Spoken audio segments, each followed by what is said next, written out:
നമസ്കാരം. ഒരു 40 വയസ്സിന് ശേഷം നമ്മുടെ ഞരമ്പുകളുടെ ബലമൊക്കെ തന്നെ ക്ഷയിച്ചു വരുന്നത് കാരണം പലപ്പോഴും ശരിയായിട്ടുള്ള രക്തയോട്ടം നടക്കാത്തതിൻ്റെ കാരണമൊക്കെ തന്നെ മരവിപ്പ്, തരിപ്പ് എന്നുള്ളതൊക്കെ വളരെ കോമൺ ആയിട്ട് കാണുന്നതാണ്. അതുപോലെ ശരീരത്തിലെ സന്ധികളിലും അല്ലെങ്കിൽ പേശികളിലൊക്കെ ആയിട്ട് തന്നെ വേദനയും സ്റ്റിഫ്നെസ്, അനക്കാൻ പറ്റാത്തൊരവസ്ഥയും ചില ഭാഗങ്ങൾ നമുക്ക് ചലിപ്പിക്കാൻ കഴിയാതെ വരികയും ഈ തരിപ്പും മരവിപ്പും കാരണം തന്നെ ശരിയായിട്ടുള്ള മൂവ്മെൻറ്റ്സ് ഒന്നും കറക്റ്റായിട്ട് അല്ലാതെയായിരിക്കും ഉണ്ടായിരിക്കുന്നത്. അപ്പോൾ ഇങ്ങനെയുള്ള ബുദ്ധിമുട്ടുകളൊക്കെ നിങ്ങൾക്ക് ഉണ്ടെങ്കിൽ അതിനുള്ള മാറ്റാനുള്ള ഒരു അടിപൊളി റെമഡിയാണ് ഇന്നത്തെ വീഡിയോയിൽ പറയുന്നത്. വളരെ യൂസ്ഫുൾ ആയിട്ടുള്ളതായിരിക്കും. കാരണം ഈ പ്രശ്നങ്ങൾ പല വിധത്തിൽ അനുഭവിക്കുന്നവരാണ് ഒരു പ്രായം കഴിഞ്ഞാലുള്ളവരൊക്കെ തന്നെ. അതുകൊണ്ട് ഇത് എന്താണ് എന്നറിയാനും അത് എങ്ങനെ ഉപയോഗിക്കണം എന്നുള്ളതൊക്കെ വ്യക്തമായിട്ട് അറിയാനും വീഡിയോ മുഴുവനായിട്ട് കാണാൻ ശ്രമിക്കുക. ഞാൻ ഡോക്ടർ സജിത ദേജി. കർപ്പൂരം തന്നെ 2 രീതിയിലുണ്ട്, പച്ചക്കർപ്പൂരവും ചുടുകർപ്പൂരവും. ഇതിൽ നമ്മൾ ചുടുകർപ്പൂരം ഉപയോഗിച്ചിട്ടാണ് കർപ്പൂരാതി തൈലം പോലുള്ളതൊക്കെ ഉണ്ടാക്കിയെടുക്കുന്നത്. ഇതിൽ നമുക്ക് ഉപയോഗിക്കേണ്ട രീതി, ഇനി കർപ്പൂരാതി തൈലമൊന്നും വാങ്ങാൻ പറ്റിയിട്ടില്ല എന്നുണ്ടെങ്കിൽ നമുക്ക് വീട്ടിൽ വളരെ എളുപ്പത്തിൽ ചെയ്യാൻ പറ്റുന്ന ഒരു മാർഗ്ഗമുണ്ട്. അല്പം നല്ലെണ്ണ എടുക്കാം, അതിൽ ഒരു പിഞ്ച്, ഒരു നുള്ള് ഇതുപോലെ പച്ചക്കർപ്പൂരം പൊടിച്ചതും കൂടെ ചേർത്തിട്ട് ഡബിൾ ബോയിൽ ചെയ്യുക. ഒരു പാത്രത്തിൽ വെള്ളം വെച്ച് അതിന് മുകളിൽ ഈ ഓയിലും കർപ്പൂരത്തിൻ്റെ പൊടിയും കൂടെ ചേർത്തിട്ടുള്ള മിക്സ് കൂടെ വെച്ചിട്ട് ഒന്ന് ചൂടായി കഴിഞ്ഞാൽ അത് നിങ്ങളുടെ ശരീരത്തിൽ ഏത് ഭാഗത്താണോ വേദന, ചിലർക്ക് കഴുത്തിൻ്റെ ഭാഗങ്ങളിൽ പെടലി ഭാഗത്തായിരിക്കും, അല്ലെങ്കിൽ ഇത് നടുഭാഗത്തായിരിക്കും, ചില ജോയിൻസിൻ്റെ ഭാഗങ്ങളിലായിരിക്കും. ഇത്തരം ഭാഗങ്ങളിൽ എവിടെയാണോ ഈ വേദന വരുന്നത് അവിടെ നമുക്ക് ഈ ഒരു ഓയിൽ ഇളം ചൂടോട് കൂടിയിട്ട് അപ്ലൈ ചെയ്യാവുന്നതാണ്. അതിനുശേഷം നേരിയ രീതിയിൽ ഒരു ചൂടും കൂടെ കിട്ടിക്കഴിഞ്ഞാൽ അത്തരം ഭാഗത്തുണ്ടാകുന്ന സ്റ്റിഫ്നെസ് പോലുള്ള പ്രശ്നങ്ങളൊക്കെ ഉണ്ടെങ്കിൽ നല്ലൊരു ആൻറ്റി ഇൻഫ്ലമേറ്ററി പ്രോപ്പർട്ടി ഉണ്ട്. അതുകൊണ്ട് തന്നെ ഇത്തരം വേദനകളും നീർക്കെട്ടൊക്കെയുള്ള ഭാഗത്ത് ഏറ്റവും നല്ലൊരു ഔഷധമായിട്ട് നമുക്ക് ഈ പച്ചക്കർപ്പൂരത്തിനെ ഉപയോഗിക്കാനായിട്ട് പറ്റും. ഇതിനി ഈ വേദന കുറയ്ക്കാനുള്ള കഴിവ് മാത്രമാണോ? അല്ല, ഒരുപാടേറെ ആരോഗ്യ സൗന്ദര്യ ഗുണങ്ങളും കൂടെ ഒളിഞ്ഞിരിപ്പുണ്ട്. വാദശമനമായിട്ടുള്ള ഒന്നാണ് ഈ കർപ്പൂരം എന്നുള്ളത്. അതുകൊണ്ട് തന്നെ നമുക്ക് ശരീരത്തിലുണ്ടാവുന്ന സ്റ്റിഫ്നെസ്, അല്ലെങ്കിൽ നമുക്കൊരു ഭാഗത്തേക്ക് ജോയിൻറ്റുകളൊന്നും ചലിപ്പിക്കാൻ പറ്റാത്ത ഒരവസ്ഥ ഉണ്ടാവാറുണ്ട്. അല്ലെങ്കിൽ നിങ്ങളുടെ മസിലിനുണ്ടാവുന്ന പെയിന്, ചില ടിംഗ്ലിംഗ് സെൻസേഷൻ, നെർവിൻ്റെ ഹെൽത്ത്, ഞരമ്പുകളുടെ ആ ഒരു ബലം കുറഞ്ഞു വരുന്നത് വഴിയൊക്കെ തന്നെ എന്തെങ്കിലും കാലിനടിയിലോ കയ്യിനടിയിലോ ഒക്കെ തന്നെ ചില സമയത്ത് ഒരു ഇക്കിളിയിടുന്നത് പോലെയൊക്കെയുള്ളൊരു അവസ്ഥയുണ്ടാവും. ശരിയായിട്ട് ബലം കിട്ടാത്തത് പോലെയൊക്കെയുള്ള ഒരു ബുദ്ധിമുട്ട്, അതൊക്കെ മാറ്റാൻ വളരെ നല്ലതാണ്. അതുപോലെ തന്നെ നമുക്കൊരു കൂളിംഗ് ഇഫക്റ്റ് കൂടുതലായിട്ട് തോന്നുക, ശരീരത്തിൽ സർക്കുലേഷൻ ഒന്നും എല്ലാ ഭാഗത്തും എത്തുന്നില്ല എന്നുള്ള പ്രശ്നം കൊണ്ടും ഒക്കെ തന്നെ ഉണ്ടാകുന്ന ഒരു ബലക്ഷയമാണെങ്കിൽ അതിനെയൊക്കെ മാറ്റിയെടുക്കാൻ ഈ രീതിയിൽ ചെയ്യുന്നതുകൊണ്ട് സാധിക്കുന്നുണ്ട്. ശരീരത്തിനുണ്ടാകുന്ന ഒരു ചുട്ടുപുകച്ചിലും കാര്യങ്ങളൊക്കെ ഉണ്ടെങ്കിൽ അതൊക്കെ മാറ്റാൻ ഇതിൻ്റെ ഒരു കർപ്പൂരത്തിൻ്റെ കൂളിംഗ് ഇഫക്റ്റ് കൊണ്ട് സഹായിക്കുന്നുണ്ട്.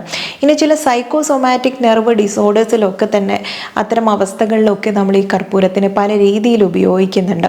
എന്നാൽ ഇത് നമുക്ക് നല്ലെണ്ണയിൽ മാത്രമല്ല, നമുക്ക് ശരീരത്തിൽ ചില ഭാഗത്ത് ജോയിൻറ്റുകളൊന്നും അനക്കാൻ പറ്റാതെ ബുദ്ധിമുട്ടൊക്കെ തോന്നുകയാണെങ്കിൽ വെളിച്ചെണ്ണയോ നല്ലെണ്ണയോ ഉപയോഗിക്കാം. അതിന് പുറമെ ക്ഷീരബല തൈലം ഉണ്ടെങ്കിൽ അതിൽ ചേർത്തിട്ട് ഉപയോഗിച്ചാൽ ഒന്നുകൂടെ നമുക്കൊരു ഇഫക്റ്റ് കൂടുതലാണ്. ആ ഭാഗത്ത് ചെറിയ നേരിയ രീതിയിൽ ചൂടുവെള്ളത്തിൽ പുളിയിലയൊക്കെ ഇട്ട് തിളപ്പിച്ച വെള്ളത്തിൽ ഒന്ന് തോർത്ത് മുക്കിപ്പിഴിഞ്ഞ് ആ ഭാഗങ്ങളിൽ ചെറിയൊരു ചൂട് കൊടുത്താൽ നിങ്ങൾക്ക് നിശേഷം ആ സമയത്ത് തന്നെ ആ മാറ്റം കാണാൻ വേണ്ടി പറ്റും.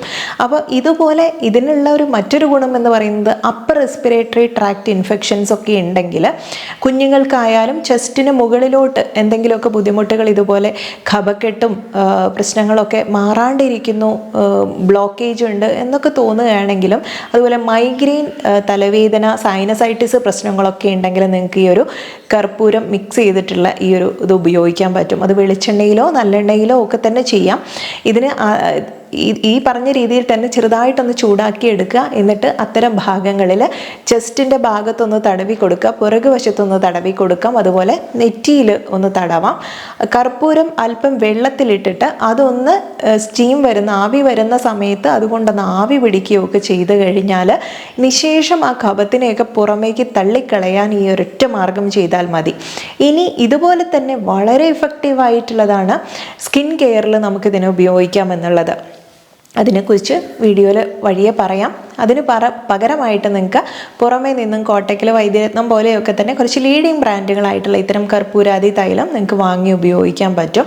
ഇത്തരം കർപ്പൂരാതി തൈലം ഉപയോഗിക്കുകയാണെങ്കിലും ഇത് മിക്സ് ചെയ്യേണ്ട ആവശ്യമൊന്നുമില്ല. ഇതിൽ തന്നെ നമ്മുടെ മോദകവും കർപ്പൂരവും ഇത് നല്ലെണ്ണയും ഒക്കെ ചേർന്നിട്ട് നമ്മൾ തയ്യാറാക്കി എടുക്കുന്ന ഒരു രൂപം തന്നെയാണ്. അതുകൊണ്ട് വേദനകൾ ഉണ്ടെങ്കിലോ അല്ലെങ്കിൽ തരിപ്പ് മരവിപ്പ് പ്രശ്നങ്ങളും നീർക്കെട്ടും ഉണ്ടെങ്കിലോ ഇത്തരം വേദനാസ്ഥാപകമായിട്ടുള്ള ഒരു ഔഷധം തന്നെയാണ്. അതുകൊണ്ട് വേദനയെ കുറയ്ക്കാൻ മറ്റൊരു തൈലത്തിന് അന്വേഷിച്ച് പോകേണ്ട കർപ്പൂരാതി തൈലം ചെറുതായിട്ടൊന്ന് ഇളം ചൂടോട് കൂടിയിട്ട് ശരീരത്തിൽ അത്തരം വേദനയുള്ള ഭാഗങ്ങളിൽ തടവി കഴിഞ്ഞാൽ നിശേഷം ആ വേദനയെ മാറ്റിയെടുക്കാനായിട്ട് പറ്റും. അതുപോലെ ഇത്തരം ചെസ്റ്റ് കഞ്ചഷനോ ബുദ്ധിമുട്ടുകളോ കഫം കെട്ടി നിന്നുള്ള അവസ്ഥയോ ഉണ്ടെങ്കിലും ചെറുതായിട്ടൊന്ന് തടവി കൊടുക്കുക. മൂക്കിൻ്റെ സൈഡിലുമൊക്കെ തന്നെ ഒന്ന് അതിൻ്റെ സ്മെല്ല് എടുക്കാൻ പറ്റുകയൊക്കെ ചെയ്ത് കഴിഞ്ഞാൽ ഇതിന് മാറ്റം കാണാൻ പറ്റുന്നതാണ്. കാസക്ഷയ ചികിത്സയിൽ പറയുന്നതാണ് കർപ്പൂര ചൂർണം എന്നുള്ളത്. ഇതായാലും നമുക്ക് ഉപയോഗിക്കാൻ പറ്റുന്നതാണ്. വെളിച്ചെണ്ണയിലൊക്കെ തന്നെ ഒന്ന് ചൂടാക്കിയിട്ട് ഇത്തരം ഭാഗങ്ങളിൽ ചെസ്റ്റിലും ഒക്കെ തന്നെ അപ്ലൈ ചെയ്തിട്ട് കഴിഞ്ഞാലോ നെറ്റിയുടെ സൈനസ് ഭാഗങ്ങളിലൊക്കെ അപ്ലൈ ചെയ്തിട്ട് കഴിഞ്ഞാൽ തുമ്മൽ അല്ലെങ്കിൽ അലർജി പോലുണ്ടാവുന്ന പ്രശ്നങ്ങളും ഇത്തരം കഫത്തിൻ്റെ ബുദ്ധിമുട്ടും ഒക്കെ മാറ്റാൻ നല്ലതാണ്.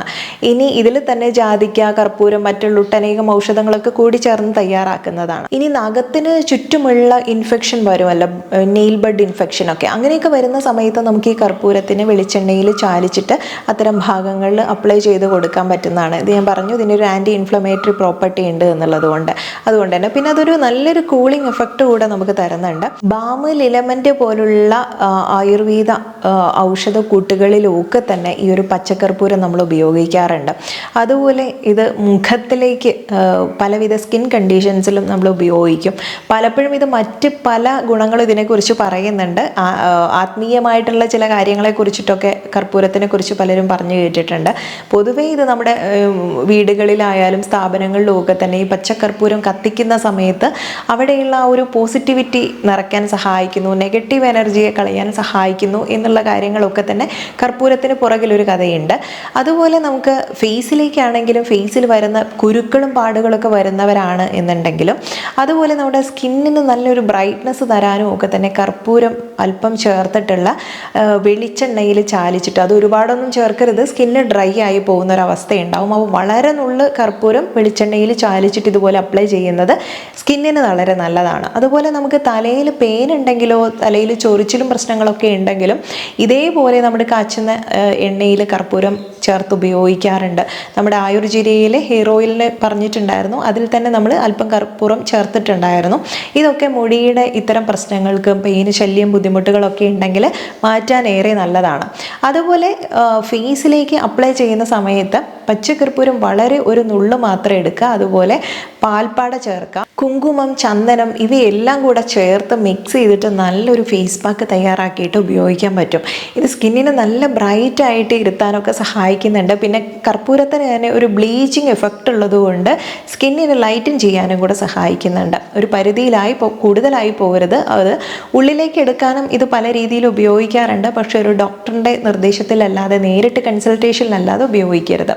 ഇത് ഈ പറഞ്ഞതുപോലെ വേദന, നീർക്കെട്ട് പോലുള്ള പ്രശ്നങ്ങൾ ഉണ്ടെങ്കിൽ നിങ്ങൾക്ക് അല്ലെങ്കിൽ കുളിക്കുന്ന വെള്ളത്തിൽ അല്പം കർപ്പൂരം കൂടെ, ഇളം ചൂടുള്ള വെള്ളമാണെങ്കിൽ ഒരു കർപ്പൂരം ചെറുതായിട്ട് പൊടിച്ച് ചേർത്തിട്ട് അതുകൊണ്ട് കുളിക്കാനായിട്ട് ഉപയോഗിക്കാം. ഇത് തന്നെ കാല് മുക്കി വെക്കാനായിട്ട് ഒരു ചെറിയൊരു പാത്രത്തിൽ അല്പം ചൂടുവെള്ളം എടുക്കുക. അതിലേക്ക് ഒരു കർപ്പൂരമോ 2 കർപ്പൂരമോ ഒന്ന് പൊടിച്ച് തിരുമ്മി ഇട്ടതിന് ശേഷം അതിലേക്ക് അല്പം നാരങ്ങ നീരും കൂടെ പിഴിഞ്ഞിട്ടിട്ട് കാലതിൽ മുക്കി വെച്ച് കഴിഞ്ഞാൽ ഇതുപോലെ കാലിൽ വിള്ളലും ഓപ്പൺ വൂൺസ് ഒക്കെ ഉണ്ടെങ്കിൽ വളരെ കുറഞ്ഞ അളവിൽ ഉപയോഗിക്കാൻ പാടുള്ളൂ. അല്ലെങ്കിൽ നമുക്ക് കാലിലേക്കുള്ള ആ ഒരു രക്തപ്രവാഹം കൂടാനും ഞരമ്പുകൾ മുഴുവനായിട്ടുള്ള ഞരമ്പുകളെയൊക്കെ തുറന്ന് കിട്ടാനൊക്കെ സഹായിക്കുന്ന വളരെ നല്ലൊരു ഔഷധ പ്രയോഗം തന്നെയാണ് ഈ കർപ്പൂരം ഉപയോഗിച്ചിട്ടുള്ളത്. അപ്പം ഇതൊക്കെ വളരെ സിമ്പിളായിട്ടുള്ള ടിപ്പുകളാണെങ്കിലും ഇങ്ങനെ വളരെയധികം ബുദ്ധിമുട്ടുകൾ ഈ ഞരമ്പിൻ്റെ ബലക്ഷയം കാരണം തരിപ്പും മരവിപ്പും വേദനയൊക്കെ കാലങ്ങളായിട്ട് അനുഭവിക്കുന്നവരുണ്ടാവും. അവർക്കുള്ള നല്ലൊരു റെമഡിയാണ്. ഇനി നിങ്ങൾക്ക് ഇതൊക്കെ ഇങ്ങനെയൊക്കെ ചെയ്യാൻ ബുദ്ധിമുട്ടുള്ളവരാണ് എപ്പോഴും കർപ്പൂരാതി തൈലം ഉപയോഗിക്കുന്നത്. അതിൻ്റെ ഗുണങ്ങൾ ഒന്നുകൂടെ ഇരട്ടിയാണ് മറ്റുള്ള ഔഷധങ്ങളും കൂടെ ചേരുന്നത് കൊണ്ട്. വാദസംബന്ധമായിട്ടുള്ള പ്രശ്നങ്ങൾ നിങ്ങൾക്ക് അലട്ടുന്നു എന്നുണ്ടെങ്കിൽ കർപ്പൂരാതി തൈലം മികച്ചൊരു ഓപ്ഷനാണ്. ഇനി വേദനയും അതുപോലെ തന്നെ നീർക്കെട്ടും പ്രശ്നങ്ങളൊക്കെ അകറ്റാനായിട്ട് നമുക്ക് സഹചരാദിയോ കൊട്ടൻ ചുക്കാദിയോ ദാനോന്തരം പോലുള്ള തൈലങ്ങളുടെ കൂടെയൊക്കെ തന്നെ കൂട്ടിച്ചേർത്ത് ഉപയോഗിക്കുമ്പോൾ ഇത് ഗുണത്തിൽ ഒന്നുകൂടെ മുന്നിൽ നിൽക്കും കർപ്പൂരാതി തൈലം എന്നുള്ളത്. അപ്പം ഇത് പല രീതിയിൽ നിങ്ങൾക്ക് ഉപയോഗപ്പെടുത്താൻ പറ്റും. അതിന് വളരെ ചെറിയ ഒരു നോട്ട്സാണ് ഇന്നത്തെ വീഡിയോയിൽ പറഞ്ഞിട്ടുള്ളത്. അപ്പോൾ കർപ്പൂരത്തിന് ഈ രീതിയിലൊക്കെ ഉപയോഗിക്കാൻ പറ്റും. നമ്മൾ പൂജാതി കർമ്മങ്ങൾക്ക് മാത്രം ഉപയോഗിക്കുന്ന ഒന്നല്ല കർപ്പൂരം എന്നുള്ളത് മനസ്സിലാക്കി തരാനുള്ളൊരു വീഡിയോ ആയിരുന്നു. കണ്ടു കഴിഞ്ഞാൽ നിങ്ങൾക്കത് ഉപകാരപ്രദമായെന്ന് തോന്നിയാൽ മാക്സിമം ആളുകളിലേക്ക് ഷെയർ ചെയ്ത് കൊടുക്കാനും കൂടെ ശ്രമിക്കുക. നെക്സ്റ്റ് ഒരു വീഡിയോയിൽ നല്ലൊരു വിഷയവുമായി വീണ്ടും കണ്ടുമുട്ടാം. നന്ദി.